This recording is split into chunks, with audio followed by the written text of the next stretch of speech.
Coming up on today's episode. And you're good at kind of protecting yourself when you're out and about and things like that. But have you ever thought that you need to protect your energy from your family?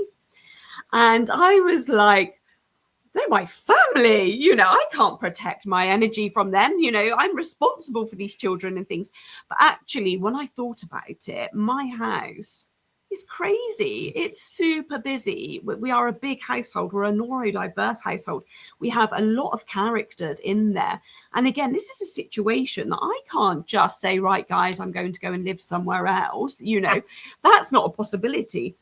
But actually, they were 100% right. It was okay to say, yeah, actually, I probably do need to protect my energy a little bit better when I'm kind of feeling the feels or things are super crazy here, just for my own sanity and to not drain everything from me that I don't then need to go and kind of shut myself in a cool, dark room for 5 hours to recover, Welcome to Spirit in Sass, the podcast where intuition meets attitude and real talk gets a little more magical.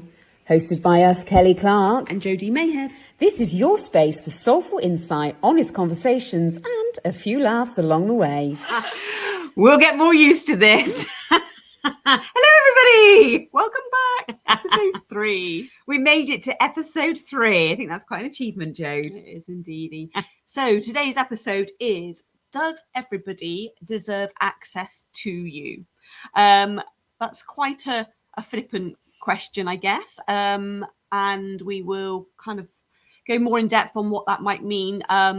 We're talking more energetically rather than physically. A whole different podcast for a whole different scenario. See where our minds have been this morning. So we'll absolutely dive into that. Probably just worth having a quick reminder that neither Kels or I are trained medically. So everything that we talk about or any kind of hints, tips are very much from our kind of perspective, our opinions, our values. And this is very much for entertainment value rather than kind of any medical science or facts behind it. That was a lovely little disclaimer there, Jode. I'm very appreciative of that. So it's a really important subject, actually, because I think as you get older, there's a lot of as we get older, I think that's my catchphrase, as we get older, you start to realise that you've given an awful lot of your time away to people who not necessarily deserved it or made you feel good about yourself. And you get to a point where you stop wanting to put yourself in situations with people that make you, quite frankly, feel shit about yourselves. And a lot of that comes from sort of conditioning over time, certain things that we've gone through as children or as early adults that have conditioned us to feel a certain way. And I've mentioned before very much about people pleasing. And when I if I didn't do something for somebody, I kind of felt that I was letting them down. And what I've come to realize is, again, I mentioned last time, but there was something called secondary gains. What I was actually gaining from doing that was this feeling of being needed, of being loved, of being wanted, of being somebody's priority. But what I was actually doing was just giving far too much of my time and energy to people who weren't necessarily always reciprocating that back. And we know that old adage, you don't give to receive. Well, absolutely you don't. But what you have to do is make sure you're full first and that you're getting as much as you possibly can in order to give as much possibly back. So that's kind of where my head's at with it all, is really understanding that as you get older, you don't want to give so much of that away, but how can you do it without feeling that guilt or that you're letting somebody down? And that's really what I think we're going to try and look at and investigate. Yeah, I think so. I think, as you've said, Cal, I think a lot of this comes down, it's kind of all entwined with boundaries, isn't it? And why for some of us, not all of us, but for some of us, myself included, we struggle sometimes with those boundaries. And I think exactly as you've said, some of it will be childhood conditioning and learnt behaviors, or we've watched, people close to us as we grew up and we then mimic that scenario. Also, there will be absolutely that feeling of, needing to be liked or wanted or whatever. And that goes back to, like you said, for ourselves and our own gains, fear of rejection. But actually, as society, as well, you can almost there is this thing of being praised for being that person that just, helps everybody, saves everybody, there's always that wonderful neighbor in most streets or in most communities where they just absolutely give their all. And that might work brilliantly for them, actually. And they might do that that is their boundaries in place, and it doesn't take anything from them. But for some of us, we would also try to do the same. And actually it can impede on our own kind of energy, and it takes more from us than what we probably mean for it to. But it's as you become, again, older, wiser, who knows, but you start to just kind of notice these things and these patterns and get a little bit more in tune with it. And I guess really the big question here would be, is kind of being able to have your boundaries, is that selfish or is that more self-respect? Ooh, nice. So you go yep, she's on it already early on in the session. And I think people will have different opinions. I mean, for me, I would have once 100% told you, you're just selfish. That's really selfish. That would have 100% been my night. But now, having kind of done a bit of the work myself, tried to be a lot more open-minded, very much gone more into a holistic healing kind of route and protecting myself so I could give the best of me to others, I would absolutely say self-respect 100% now. But I am 46 and it's taken me 46 years to probably feel totally comfortable with saying that. I think anything that we talk about is a process and it's a journey. None of us are at that destination. Maybe we won't ever get to that point, but we have to do enough of the work on ourselves to get to a point to actually feel okay in those situations. So none of us are sitting here today expecting everyone to just go, yes, I've got my boundaries in place. I do this, I do that. I only serve me and I'm thriving from it. Actually, we're always learning. So there's always going to be a place for us to grow and build. But I think, and there are going to be people you have to be around that you can't avoid. There are going to be people you work with that aren't necessarily your people, or even blinking family members, that you've grown apart from, but you have to see it, that family dinner, or you have to go and work with or sit in that meeting with. You can't live this life, and we touched on it last time, of we are here for the human experience, and we are here to learn.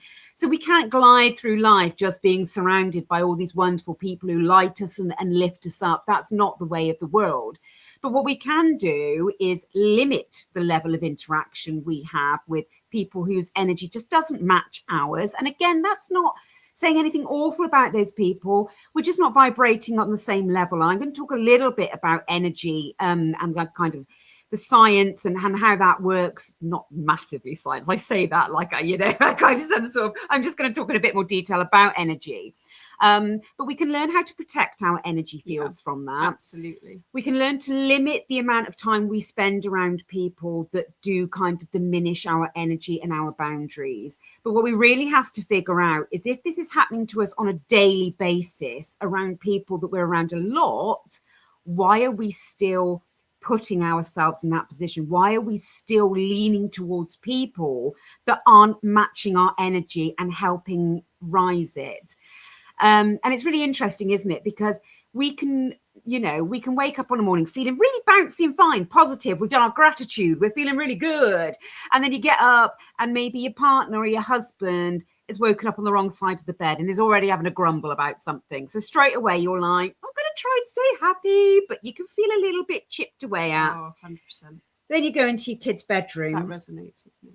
You're trying not to be pissy because they haven't taken the cups down that you've asked 3 days and it's starting to go mouldy in the bedroom. You try to keep a little bit higher and then they stumble out of their room and they moan they don't want to go to school and you're really holding on by a thread.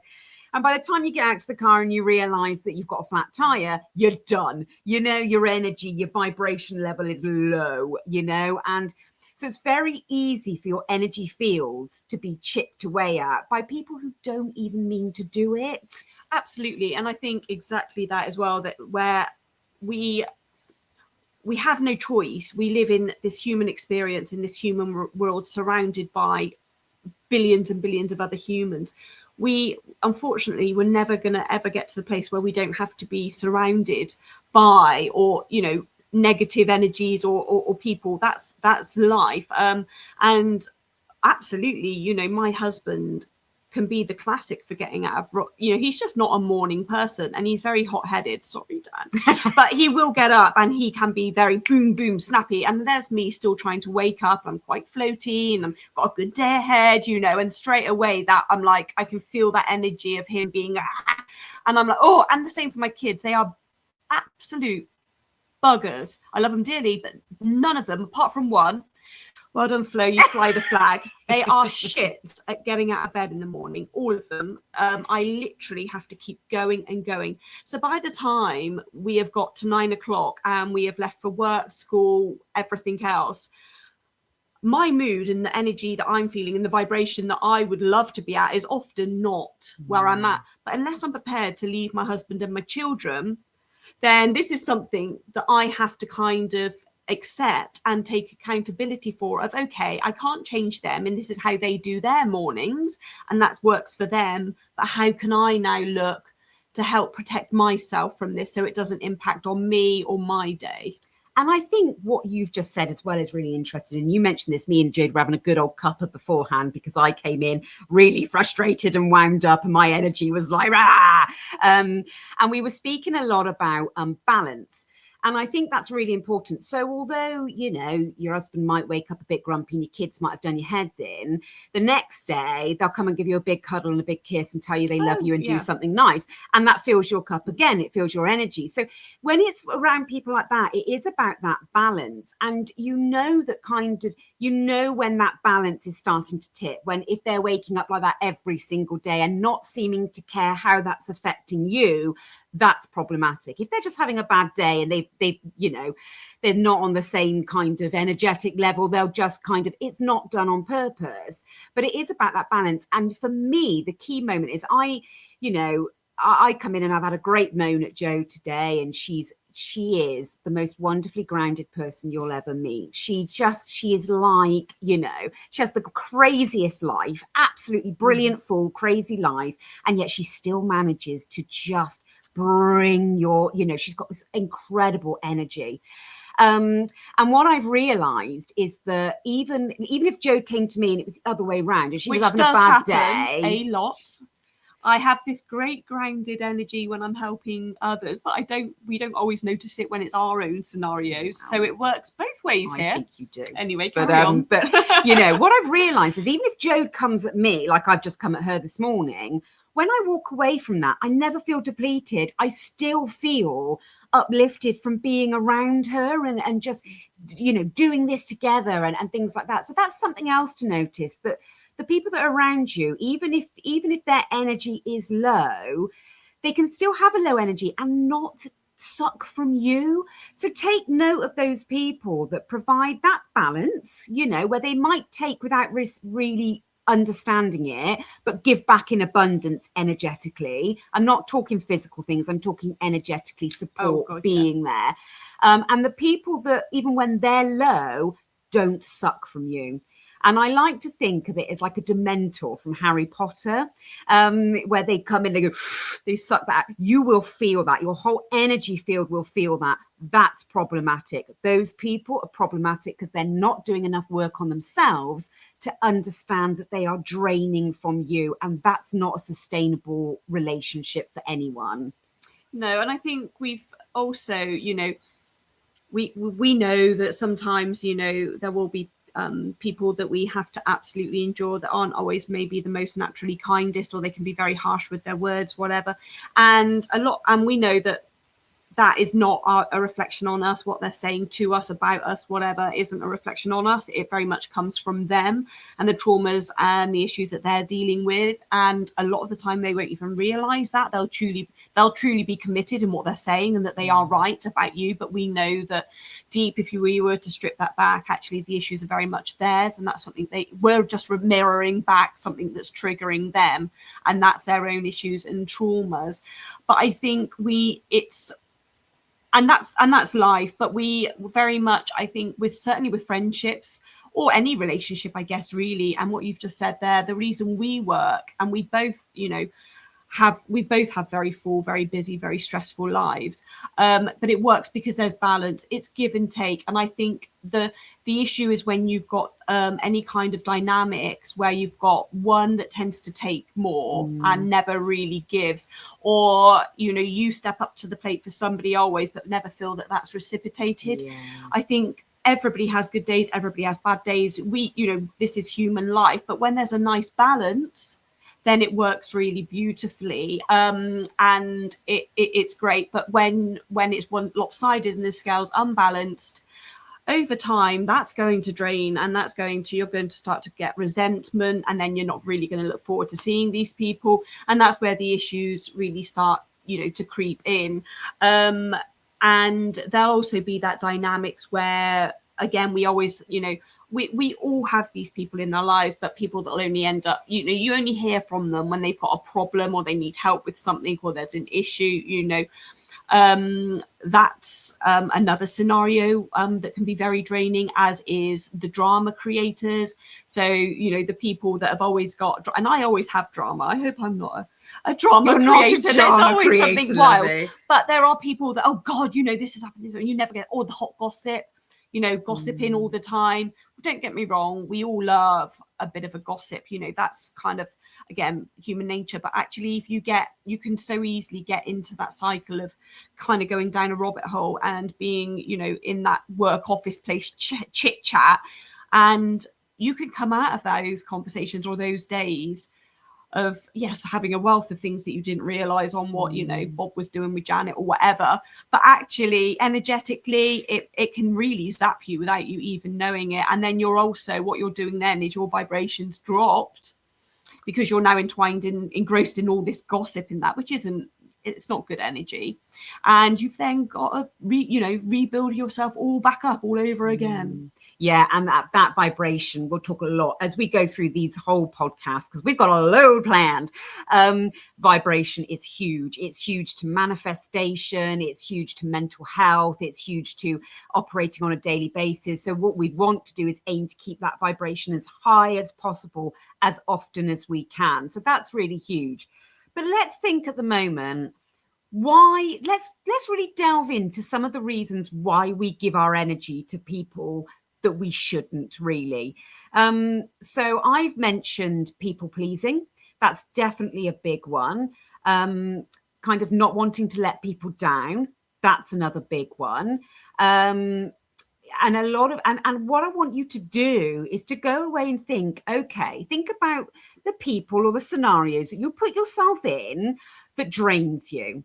Why do you do it? And I want you to just think, rather than thinking, because, I've told my husband I'll go and visit Great Aunt Jean every week and she's just awful to me, but I feel obliged to do it. Well, why do you feel obliged to do it?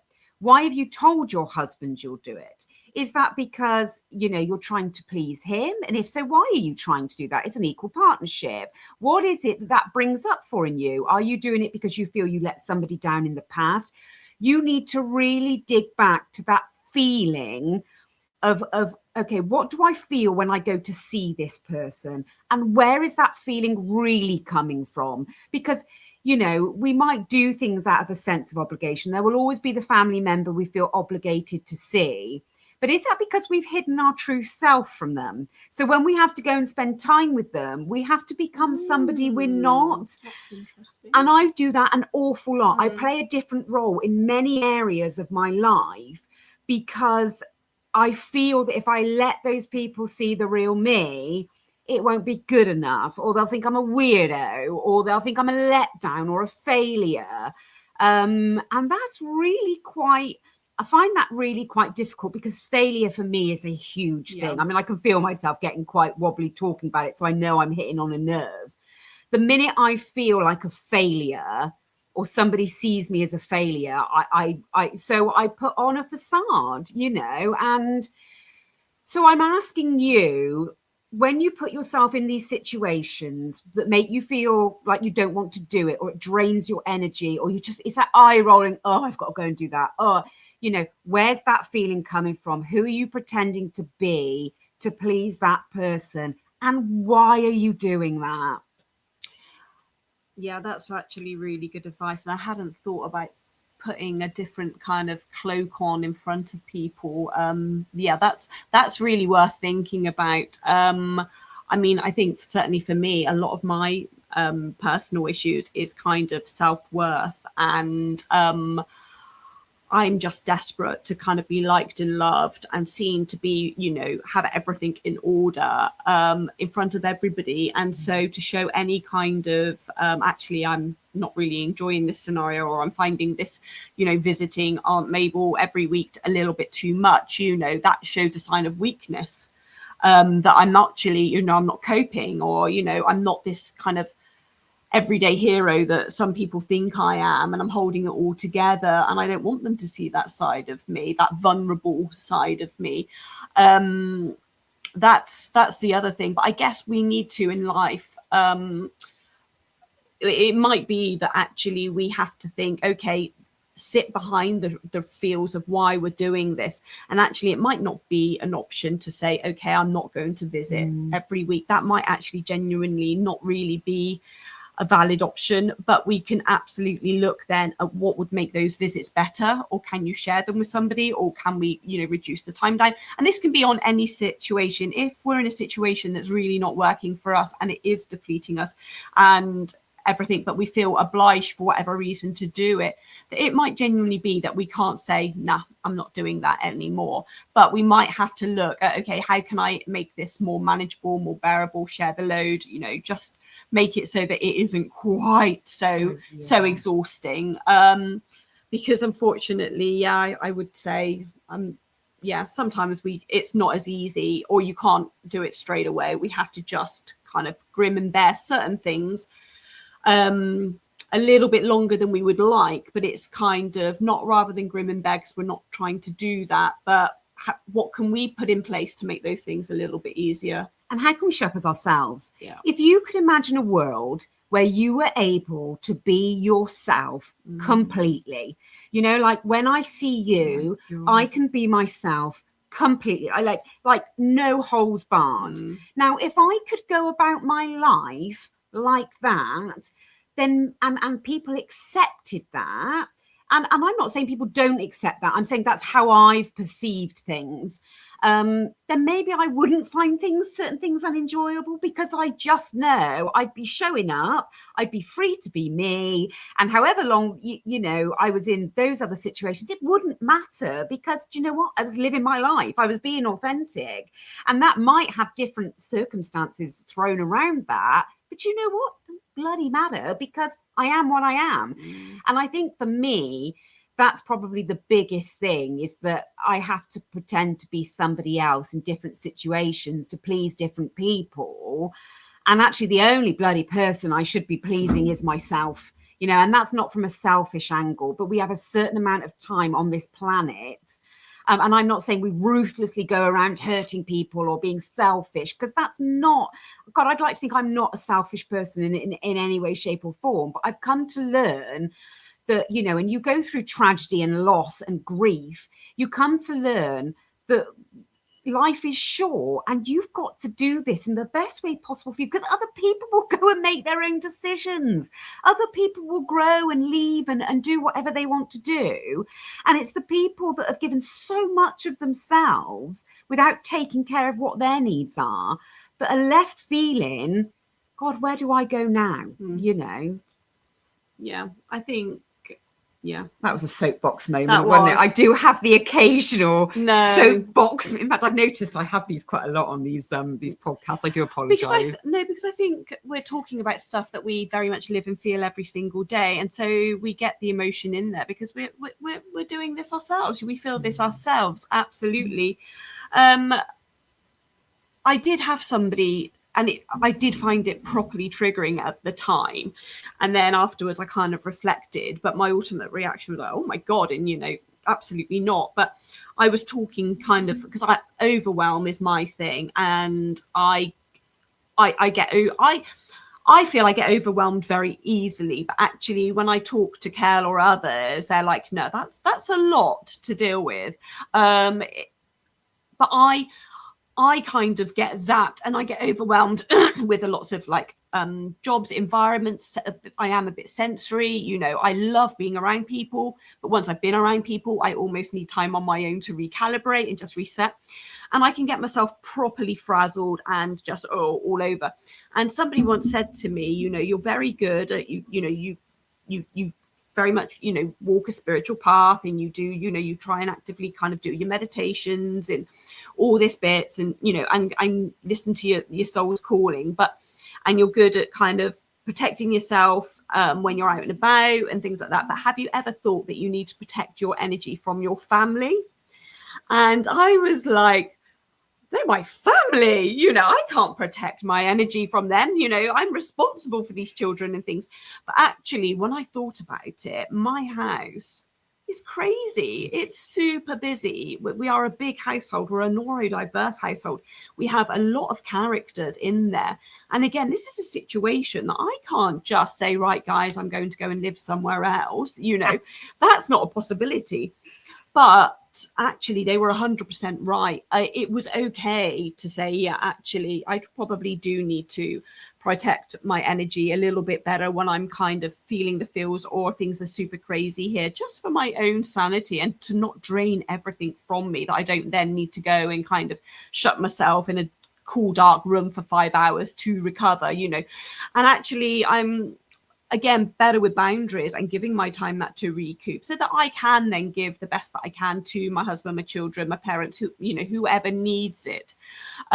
So I think what's really going to be good is you're going to talk us through, aren't you, some very easy, straightforward ways of how we can do that, you know, in everyday, day-to-day life, in the bid that we just don't, because I am a huge empath. So for any other empaths out there that very much get sucked in by other people's kind of emotions, I literally almost feel like other people's hurt and discomfort and pain as if it was my own. And then what I want to do is I automatically want to help save them with that, or take that from them, or help in any way I can.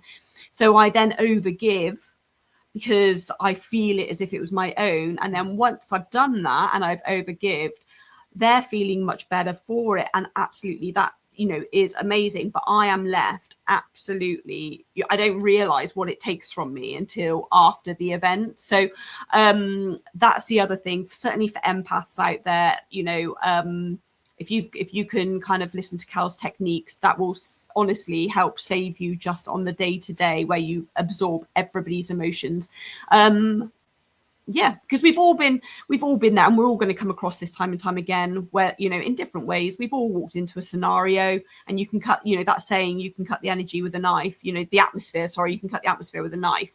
And this has been around, that saying, for a very long time. But actually, we've all experienced that. We've all been in those scenarios where you don't really know what's going on or what's been exchanged or said or happened. You just feel it, and you're trying, your senses are like, what's going on? And yeah, if you can't then, you know, come out of that environment, you've got to kind of go through it. Then you need to be able to kind of, once you're in that, think, okay, I need to kind of protect myself here, so I don't end up leaving this situation far worse than before I entered. And you can't solve everyone's problems.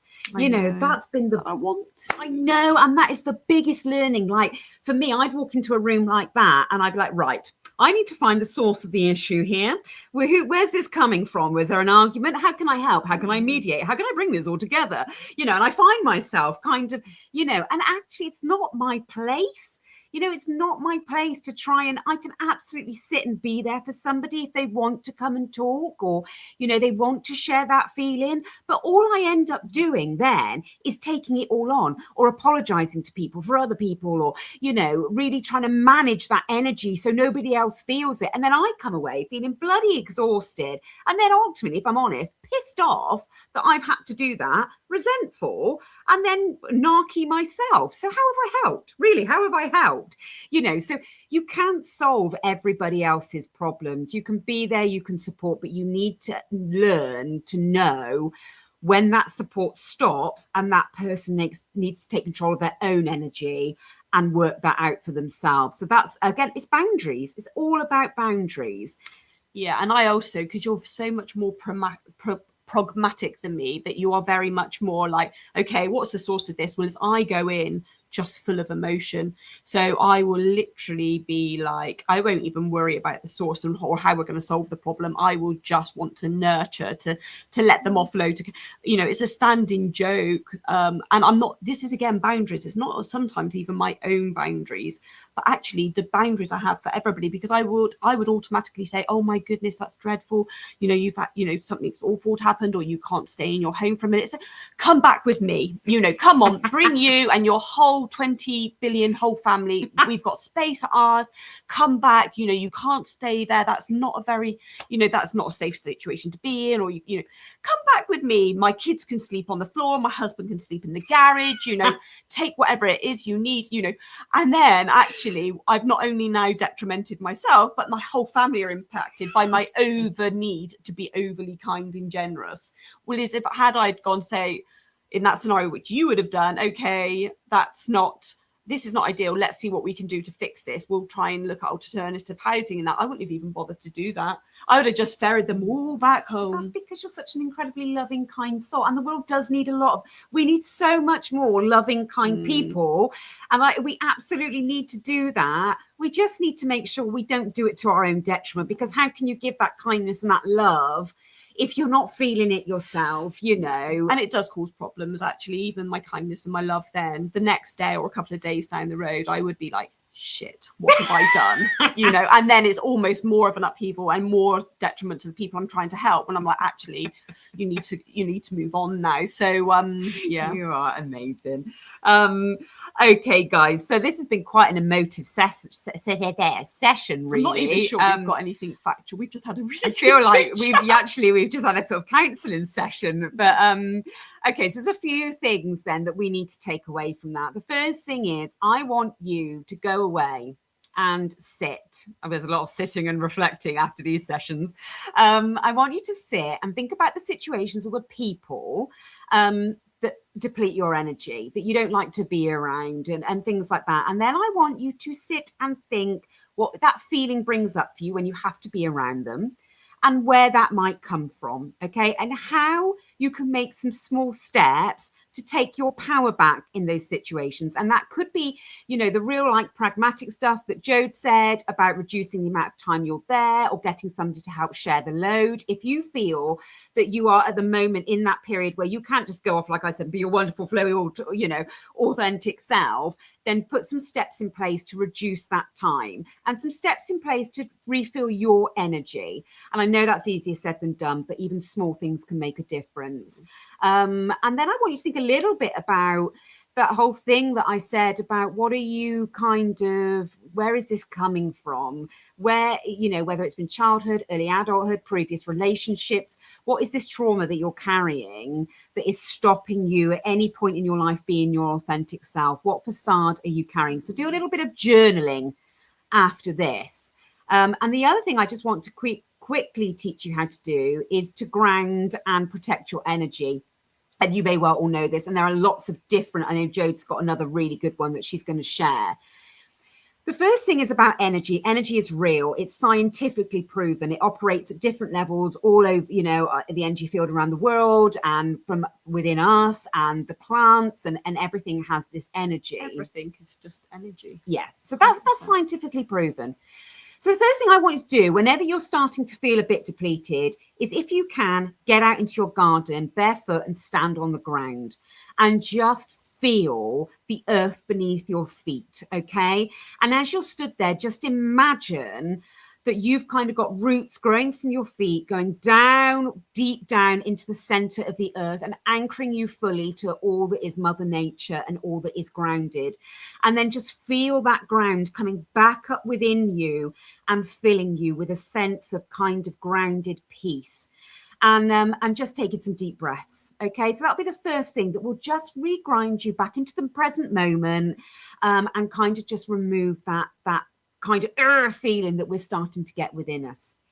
Okay, then I want you to just kind of call your energy back. Okay, so I want you to call upon your spirit guides or your ancestors or your nan who's passed over, who you feel with you, whatever level you are at spiritually. call on somebody or the universe. Please take away this feeling from me, okay, and bring back my energy. And I want you to imagine your energy as little cubes all around you. And when it's fractured, there's cubes missing. They've flown off all over the place. They've flown off to great Aunt Mildred, who you've had to look after. They've flown away to your husband, who was pissy this morning, or your children, okay? I want you to see those little particles all everywhere. And I want you to call them back. And I want you to visualize those particles coming back from your husband, your children, your friends, your colleagues, and it fitting in like a jigsaw puzzle around you, okay? So that's another thing that you can do, and breathe while you're doing it. And before you ever go into any situation where you know, in fact, you should do this daily, because we never know how people are going to affect us, even if they don't mean to. Imagine yourself in this bubble, this beautiful white bubble that you're floating around in, completely encased. And outside of that bubble are mirrors, okay? And what that will do is protect your energy within the bubble. And the mirrors will reflect back anybody else's energy that is coming at you, and it will send it back with love and light to those people. So there's a few spiritual grounded exercises that you can do to regain your balance, reground yourself in that moment, because that's quite often what happens is we lose ourselves in that moment and the energy continues to deplete. Calling our energy back from the people who may have knowingly or unknowingly taken it, and protecting ourselves from situations that we feel or on a daily basis are going to take that energy. And you've got another great one, haven't you? There's so many out, just whatever can work for you visually. There's loads of techniques out there, and lots of people have different recommendations, and you can absolutely go online and look up grounding techniques and things. That's really easy to do. I think for me, I often, if I'm a little bit caught off guard, and suddenly I'm like, oh, you know, I need to kind of, and I haven't actually thought to put myself in my beautiful bubble and everything, which, like Kel said, really in everyday good practice, it would be really worthwhile doing that. But actually, sometimes we all get kind of taken by surprise. So I was taught that you can almost zip yourself up. So you kind of just take a few deep breaths in through the nose, out through the mouth, really exhale coming out through the mouth. That needs to be longer than the in-breath, because that really just helps to reset and lower the nervous system and just get you a little bit more back in the body. And nobody would even know you're doing this. You know, it doesn't have to be hugely out there. You can be quite discreet, but just, and then just let it go, let it just release it somehow.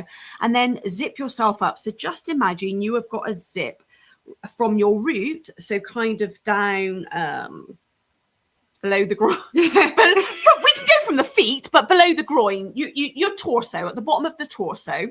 Okay, but you can go from the feet wherever, but you know, just from the bottom of the torso would be great, from your root. And then you just literally zip yourself up, so you feel that you are literally zipping a really tight protective jacket around you, and it's all snug, and you just envisage that zip coming up all the way up through until you get to your lower lip, and then you stop, because you don't want to zip this up. This is, you know, this is your crown, this is your third eye, this is all, we need all of this to be open.